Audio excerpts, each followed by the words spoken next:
We did it, chat. We made it. GG's, everybody. It was rough, but we did it. Everybody, give everybody a hug. GG's, everybody. That was fucking wild. That was a hell of an experience for that game.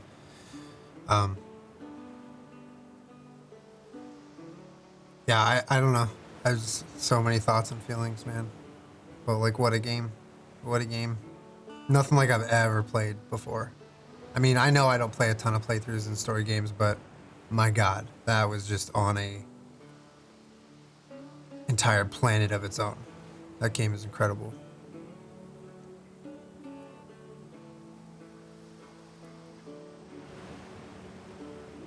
Fucking incredible. I'm gonna be thinking about that for weeks. I'm literally like, the imagery of like, just.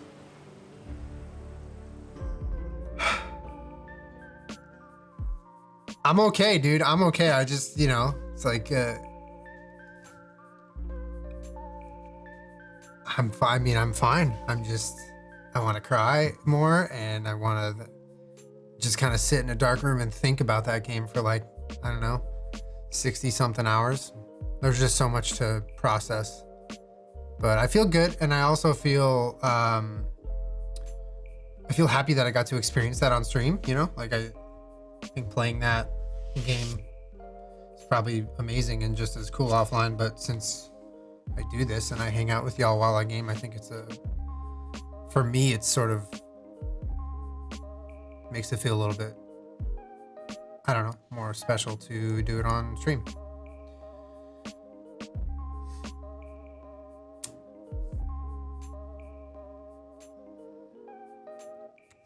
Anyway, thank you guys for deep breaths. Yes, everybody. Thank you for taking the ride and the journey along with me. Thank you again. Seriously, big thank you again. I don't think a lot of people understand what kind of fucking headache it must be to run a chat with a game like that for as many hours as a game like that takes.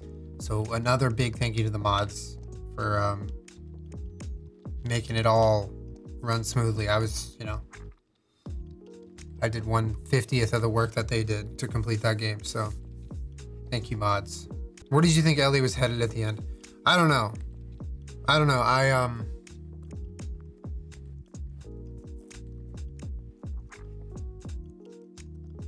Man, seeing Abby the way she was at the end, all broken down and emaciated, that really did something to me.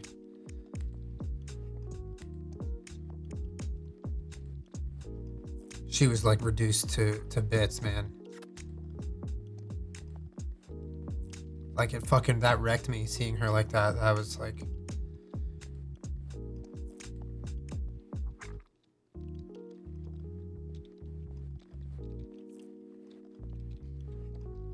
yeah, the rest of the stream, I'm just gonna sit on the couch and think about the game in silence.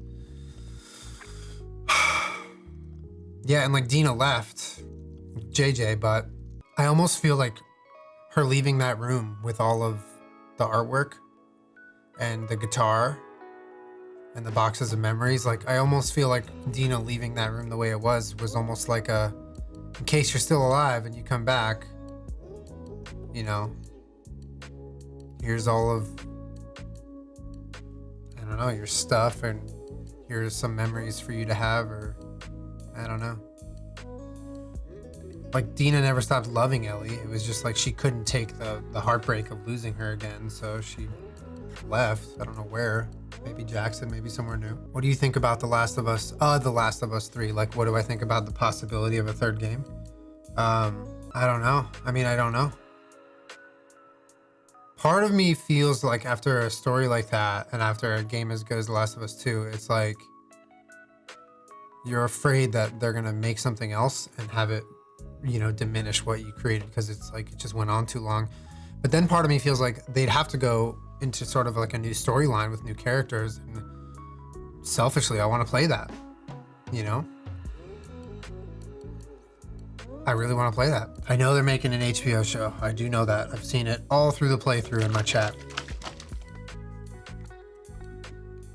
If they ended it after 2, I'd be perfectly happy. Yeah, I'd be happy to have that be the game series and end it there. Early prediction for The Last of Us 3 plot? No fucking clue. Literally no idea. I have no idea. Yeah, Lev is a great character. Yeah, I mean, they could go a lot of different ways.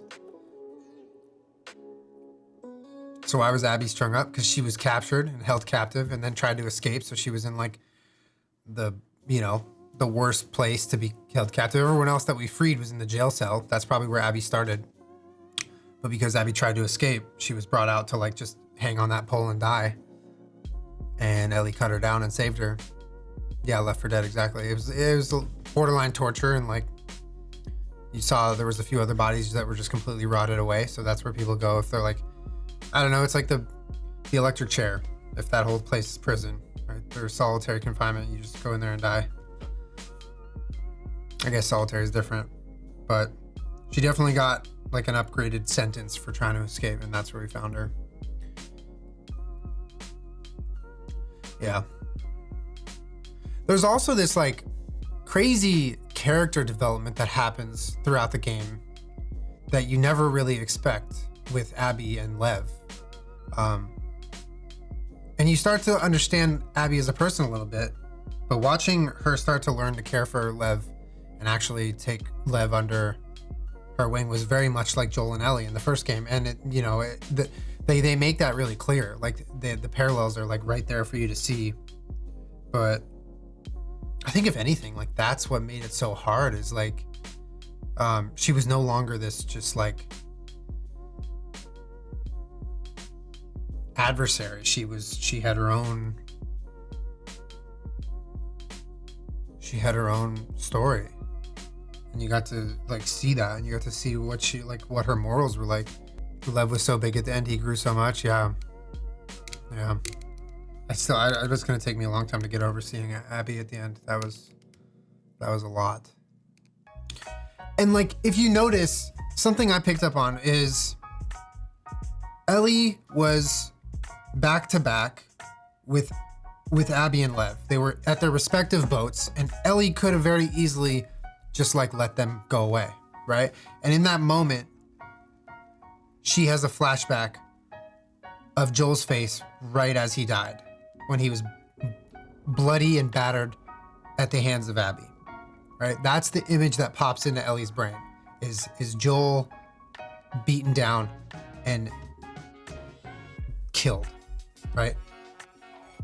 And then they fight it out because Ellie forces her to fight by pulling the knife on Lev. They fight it out because it's like it's what Ellie thinks she needs to do. And at the very end, when she's strangling her and she's drowning her, a different image of Joel pops up, and it's the image of Joel on the porch with the guitar. And it's almost like, to me, it felt like that was Ellie realizing what Joel stood for and what Joel like was as a person, and what he would have wanted to see in her wasn't his last image on Earth. It was hours before that when they were on the porch together. You know what I mean? They were both like very visceral moments where Ellie was like jolted out of the moment because of like the thought of Joel, but they were very different thoughts of Joel and different memories of Joel. And they elicited literally like opposite responses.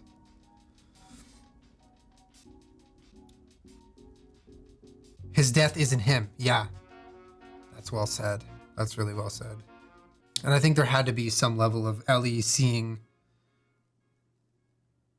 herself in Lev that wanted them to make it, even though that wasn't super clear, you know, from Ellie's perspective.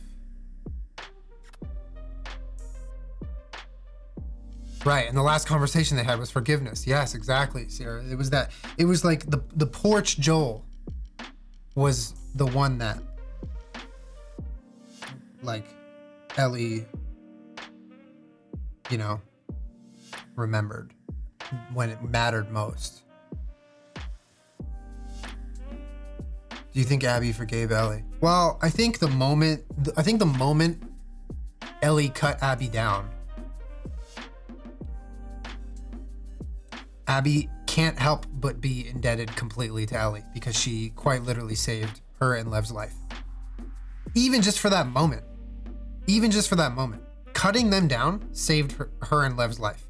There's no two ways about it. They were literally hours away from death.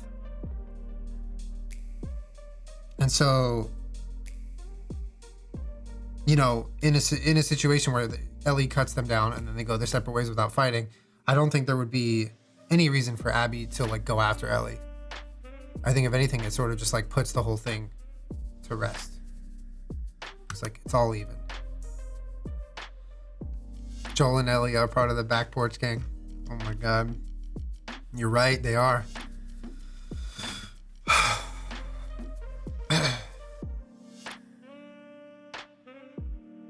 Ellie broke the cycle of violence. Ellie killed Owen and Mel though. Yeah, she did. She did. And Abby killed Jesse and almost Tommy. There was just blood everywhere being shed nonstop.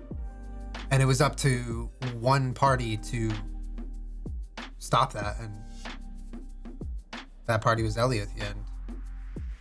And it's also like, you sort of start to realize that they're like, all the bullshit aside, like, and I mean bullshit as in like tragedies, but all the stuff aside that drove them apart and like drove them to hate each other so much. Joel being dead, Abby's dad being killed by Joel, the vaccine not being made because Joel wanted Ellie to live, all that shit. It almost becomes like background noise when you realize at the end that they're all on the same team. They're all on the same team. They're all trying to like survive from these horrible organizations of like really evil people who are just killing everybody. Like Abby and Lev were just, they were left to die by their own people. And by that, I mean like people, not zombies, right? You either have to like sort of see that you're on the same team a little bit, or you just, you know, everybody dies, everybody kills everybody. Like they were such specific circumstances. The fact that, I mean, obviously that's the story, right? That's what makes it so compelling. The fact that Abby's dad was the doctor, right? And then Abby takes revenge. I mean, that's why the story's so good. But under literally any other circumstance, I do feel like Abby and Ellie would have eventually met up and been teammates. I will say I definitely enjoyed playing Ellie the most. Yeah, so Tommy got shot in the head, lost an eye, and survived. Craziest thing is like, they even managed to squeeze in a little bit of tragedy there. Even though he wasn't dead, they were like, yeah, me and my wife split up. You're like, man, they didn't miss an option or a moment to add some sort of like real life shit. They could have just let him be like, yeah, I got shot in the face and I survived. No, like he also got divorced. The revenge also destroyed Tommy and Ellie's relationship. I think in a way you're right. I mean, I think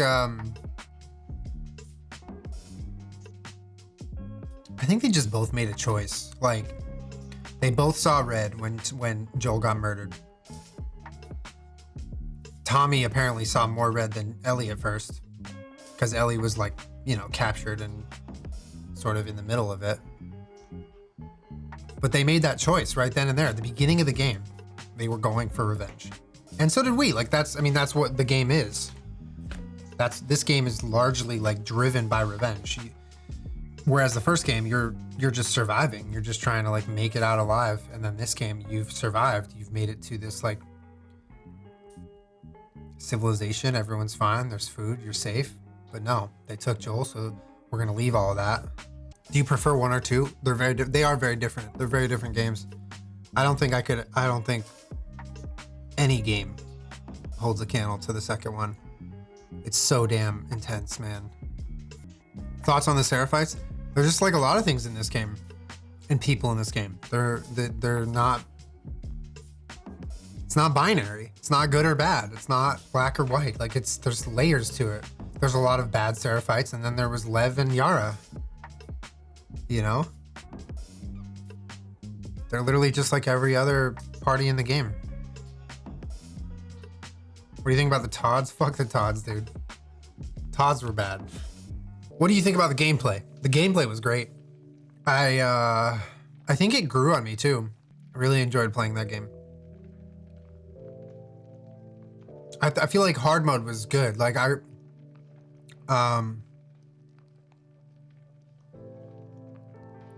like it was really challenging, but it was really satisfying when you played the levels right. Replayability, I think. Well, I've apparently unlocked the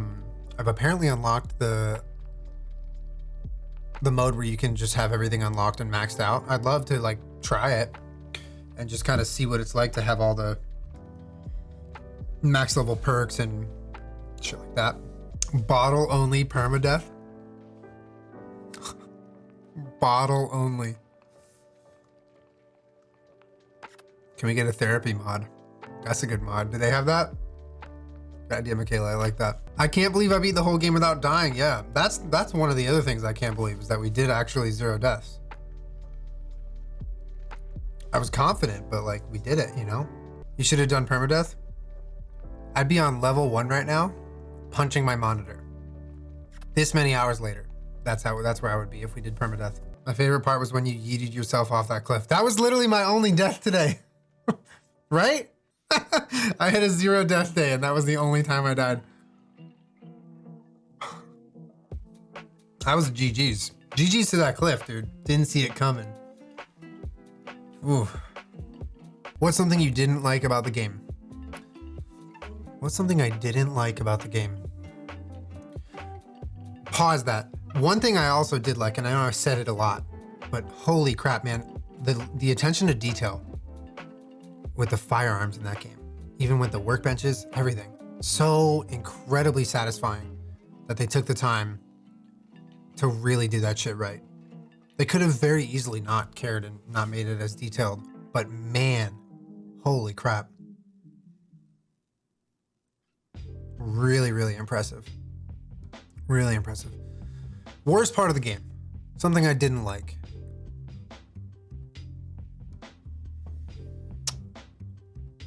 Okay. Honest. Okay.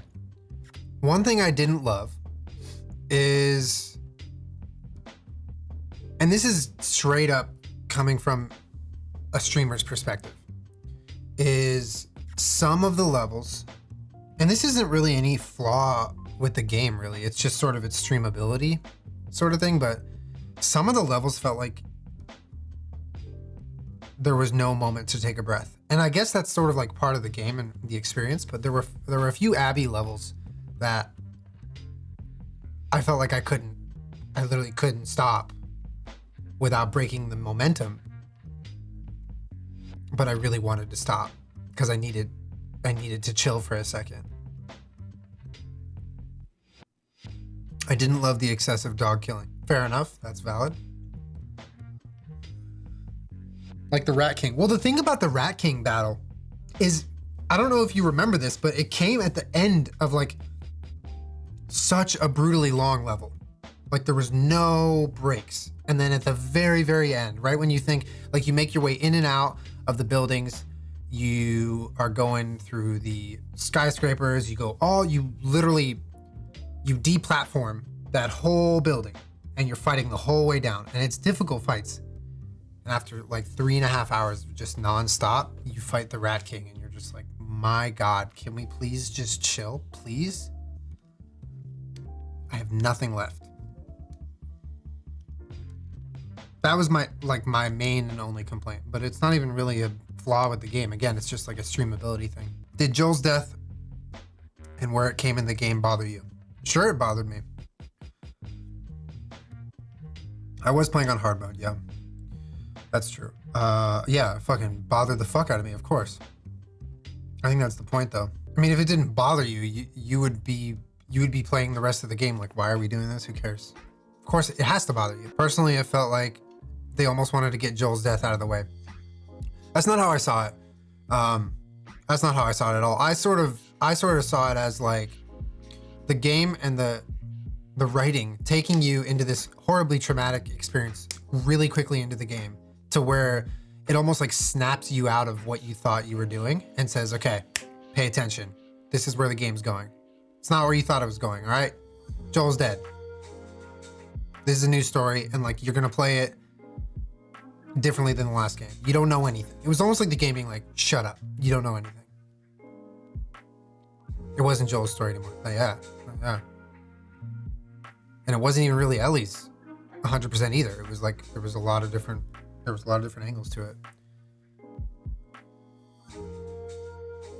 And I also, like, after that first night of playing through this game, I was thinking to myself, like, man, like, I was really looking forward to seeing like Joel in the second game, and I won't see him, so that sucks. But I was wrong, because that you explore different moments in time throughout the whole game. You have flashback scenes, you have flashback levels, you have cinematics, you have memory flashbacks. There's so much of Joel in the game after he dies that it's hard to even really be mad that they killed him off so early, because did they really kill him off?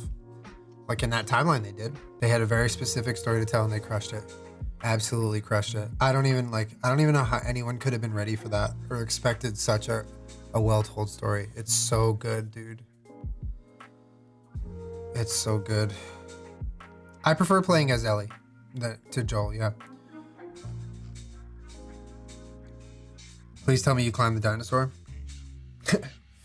In the aquarium, in the museum? Chad, I forget, did I climb the dinosaur? I think I did. Yeah, I think I dunked on that fucking dinosaur. Stupid ass dinosaur.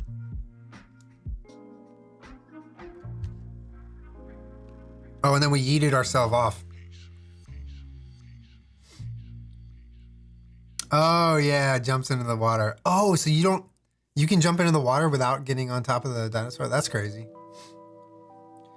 Yeah, the space scene was an incredible scene. I loved that scene. In fact, I was like thinking about it for days after I played it. When they're in that little spaceship covered in the vines and the grass that has grown all over it, and he gives her the tape and she listens to it. Oh fuck, that was a special scene, man. I'm pretty sure I cried more during the music scenes where they're listening to music and playing the guitar more than anything in the game. Yeah, when Ellie sings Take On Me, I think I cried the hardest. I don't know why, that just uppercutted me with feelings. If you want to cry to music, look at the message I sent you in group chat. Oh, dude, I'm fucking, let's go. I'm gonna have a cry sesh after stream. My favorite part of watching you play is when you found your card. Dude, I know, streamer card. Hey, so those of you who have played through both games, was there something that you picked up on that was pretty significant watching me play it? Or was it pretty much exactly how you remember it? My favorite game I've ever played. Yeah, yeah.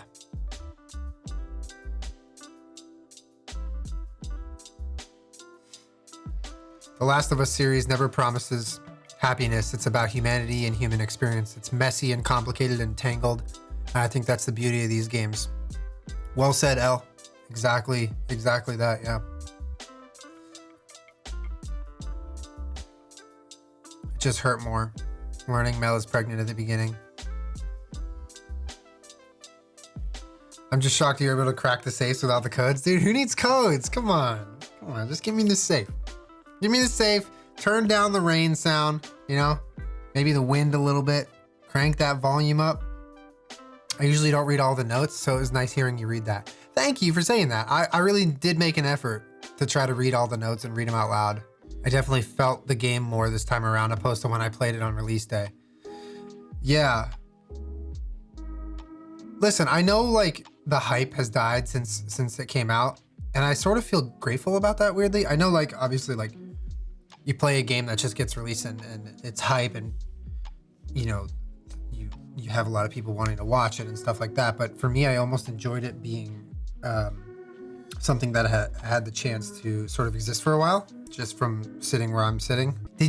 How did you never get spoiled on anything prior to playing? I don't fucking know. I'm blown away. Genuinely shocked that I did not get anything spoiled before playing that game. I don't know how I did it. Maybe not being on Twitter has helped. I don't know. I have no fucking idea. There were moments after playing the first game, I think, that I was like curious to look up some of the actors, and I started to look them up. And the moment I started typing in, I was like, I'm gonna get spoiled, so I stopped. It's like, nope. And I think that helped, because if I had like looked up something would have popped up, or no idea how I didn't get spoiled. Least favorite character, mine was Manny. Least favorite character.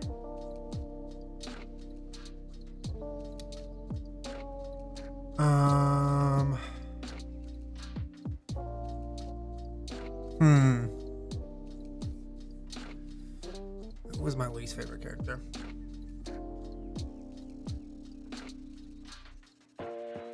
I mean, there's so many bad guys. Like, you can pick anyone.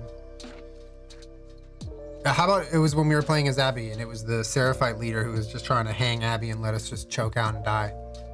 And then Abby hit her with a fucking no-arm triangle choke. Steve, are you still here? How about Abby's jujitsu from hanging from the rope? And then her multiple arm locks, dude. Which death hurt the most, but besides Joel? Good question. Good question.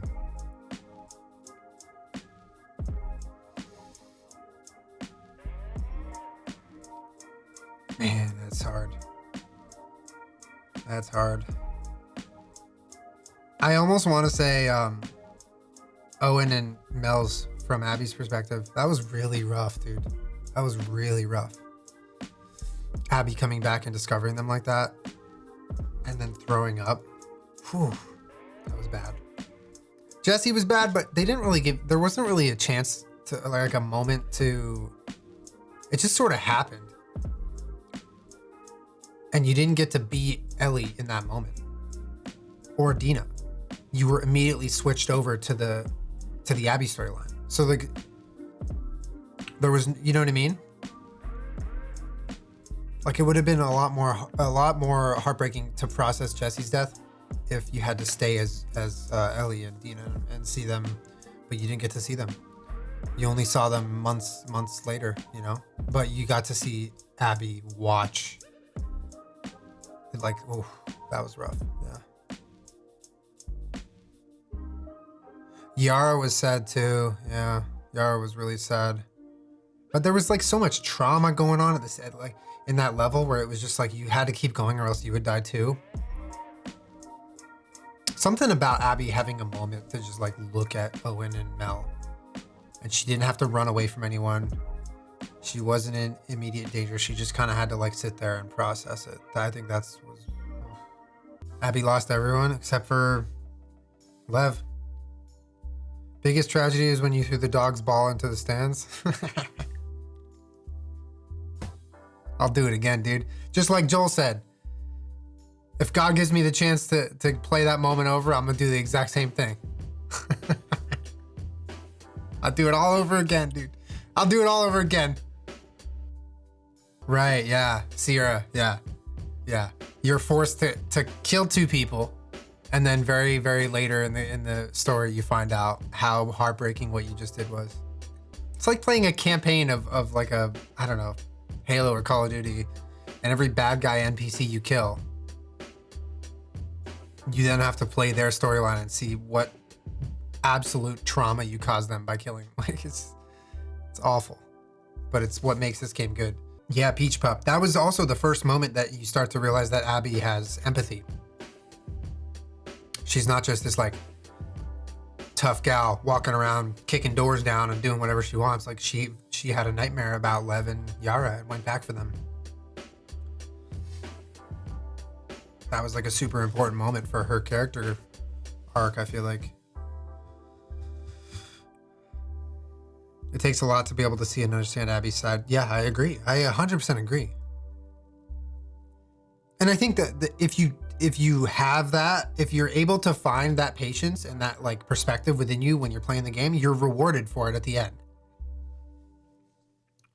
Because the story just gets so good. And if you invest in it and see it as a complete story and not a one-sided story, then it pays dividends. I wish there were stats though. I want to know how many windows I broke.